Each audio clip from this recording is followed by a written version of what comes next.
Hello, welcome back to another fabulous video on our channel. I'm Jake from Jay's Books Corner, and today we are going to be talking about my November wrap-up. We have 17-ish, I think more than that, the books to talk about this November.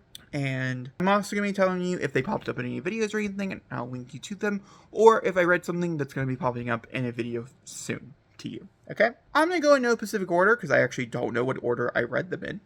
Actually, I do have an order. Okay, cool. We have The Twisted Ones by T. Kingfisher, which I ended up DNFing. This was the first book I tried. Me and my sister were trying to do like a book along, a book club thing, and this was the first one we tried, and it didn't click. It didn't gel with me. Didn't gel with her. I got like 25% into, and I'm like, this is my third T. Kingfisher. I will continue to pick up more T. Kingfisher, and I don't think The Twisted Ones is dead to me. I just don't think it's just the time for me. I think it's the point. We have Slasher Girls and Monster Boys by April Genevieve Tohook and a whole bunch of other stuff. This I read to close out my 13 Days of Horror spooky vlog. I'm going to link it in the cards, and I talk really in depth. I ended up rating this one a 4.25? See here, 4.25, yep. Definitely recommend. My standout stories, in case you're wanting to read the collection, but only want to read like the good ones, are Carrie Ryan, Lee Bardugo, Megan Shepard, Jay Kristoff, Mary Lou, and Kendar Blake. So any one of those authors I think were great. Those are stories number 2, number 4, number 5, number 8, number 9, number 11, and number 14. Then I started to read through my own personal stories. So I have 2. I have 3 that I'm gonna briefly mention here. I stopped this really early on. It was a video I had planned and has been now since canceled because it just didn't make sense for me to go through them all. One day I hope we will, but I know my plans for writing, and so I don't need to check off some boxes here. The 4 books that I read are of the following, and they all have placeholder books and stuff that have page numbers and stuff on Goodreads so I can keep track of them. I'm going to name off some titles. I don't think I have posters. I read The Cave, which was the first book I've ever written. I do have a video kind of talking about these stories, so I guess I'll link that in the cards. It's a really older video, but that's fine. I have The Cave I read, which I ended up giving a 2.5 out of 5 stars. First book I ever wrote, so it's fine. Life Complicated, which is the second book I'm pretty sure I ever wrote, which I ended up giving a 3.5 out of 5 stars. Lots of potential there. Was really eye-opening. I think it will get a rebrand, refresh, fully rewritten to have more a Euphoria style. Originally I had a Gossip Girl style, and Euphoria I think just fits better with the characters I created for that video, or for that book. Then I read The Runaways, which is book 1, A Part of the Man, or part 1. This is a inverse dystopian world thriller type novels, and it was a 5 for me. And then lastly, I read Elizabeth Snow, or Chosen, which is book 1 in Elizabeth Snow, which is a dystopian Hunger Games-esque series that I wrote, and that's also a 5 out of 5. None of these books are published or released to the public, which is why I don't have visual covers, and I can't promote you to the actual novel for you guys to read it yourself. These are all books that I was going through trying to figure out if there was ideas or pinpoints of anything that I personally needed or wanted to come back to at some point, and I definitely have a few, so that's great, out of the 4 that I did read. Alright, moving on. Next one, I went through several shorter, novella, fictional type things. So they're all by Cassandra Claw, because I was trying to find another Cassandra Claw that I loved. I couldn't find one. I'm very sorry. I know I talked about them in length in a vlog that I ended up not posting. We're just gonna have to run through them, because I don't really remember.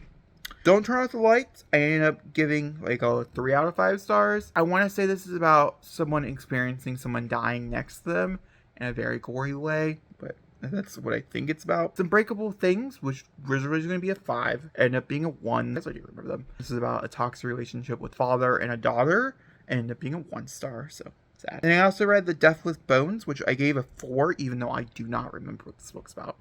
To save my life, but I guess I liked it, so good for Jacob. Then I read The First Wings of Fire, which is the Dragon Prophecy, which I gave a 3 out of 5 stars.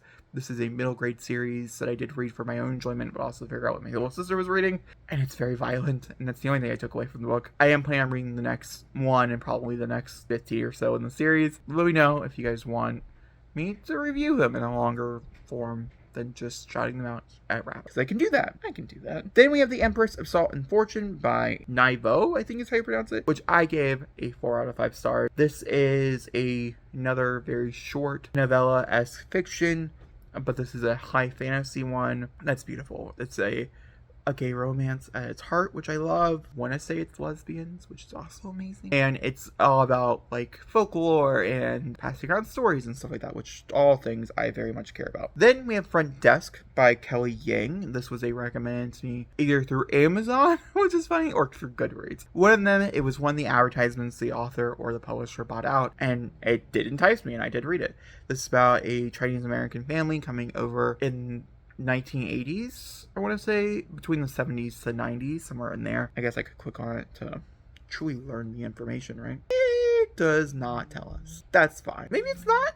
I want to say it's a period piece, but it's fine. It is what it is. And it's about this immigrant family ends up getting a job, an under the table job, to work as motel owners for this guy who's ended up being like horrible. And we have the little girl who is the main character who the whole story is told through, who works at the front desk, and it's very good, has an amazing message, and I thought the writing was beautiful, and I absolutely loved the main character. This was a 4 out of 5 stars, really profitable, and the message here is phenomenal, and I do think it teaches really great things, so I liked it. I had a good time. It's also slightly adult, which I enjoyed, nonetheless, because I like my middle grade a little more adult. I would say this is probably like 4th to 5th grade level for me personally. We have It Ends With Us by Colleen Hoover. I read the TikTok book. Yeah, I did it. I gave it like a 2-star because of the ending. I'm not gonna lie to you. I think this book is trash. I think the writing's trash. I think everything about it is kind of trash. But I did give it like a 2-star. Not judging you if you love this book and it's like your favorite book of all time.